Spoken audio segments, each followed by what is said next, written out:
So there's a really hot topic right now, and actually it has been for quite a few years now, is the youngest couple of generations moving into the workforce, specifically millennials.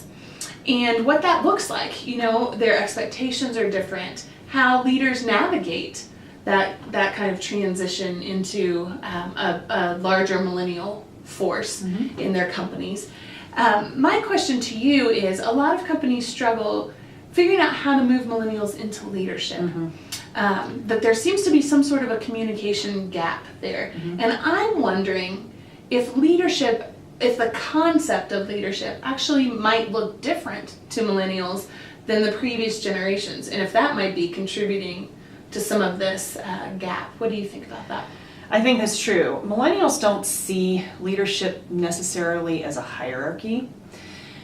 They've been used to working in groups. They like that. They like co-leading and those kinds of things. And I think sometimes that can be frustrating to older generations because we're used to that positional type of leadership. We have our title and that's what makes us a leader.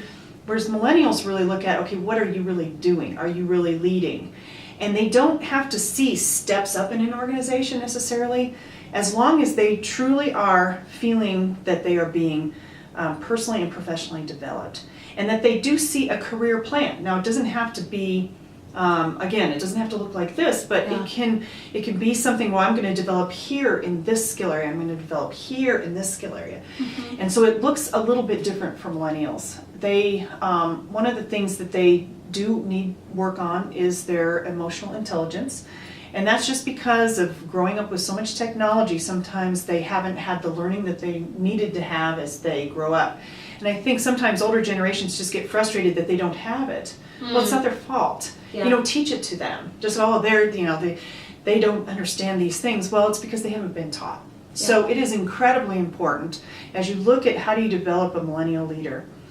You definitely want to make sure they're in some kind of a mentoring relationship, because that really is a good way to do that. And they want mentors. They look for mentors in the older generations. And that also builds a really nice back and forth respect. When you get to know the people and you get to understand why they're special and the skills that they have and how they can make an impact. I think that really helping millennials learn is another key. They love to learn. And if you can do learning the way they do it, it's not go away for a seminar for 3 weeks and that's it. They want that immediate learning. And by the way, the research shows that those little microbursts of learning and real-time learning really is a better way to develop people.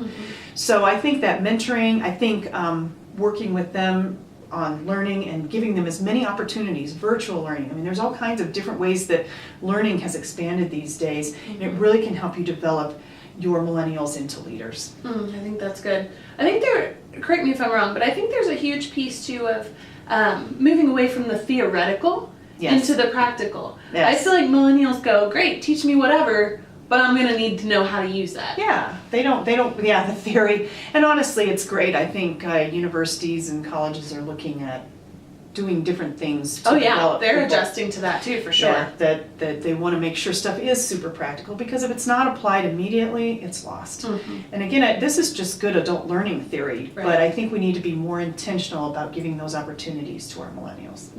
So if you could leave one word with a leader, or one phrase or something with them about how to approach millennials, what would that key takeaway be?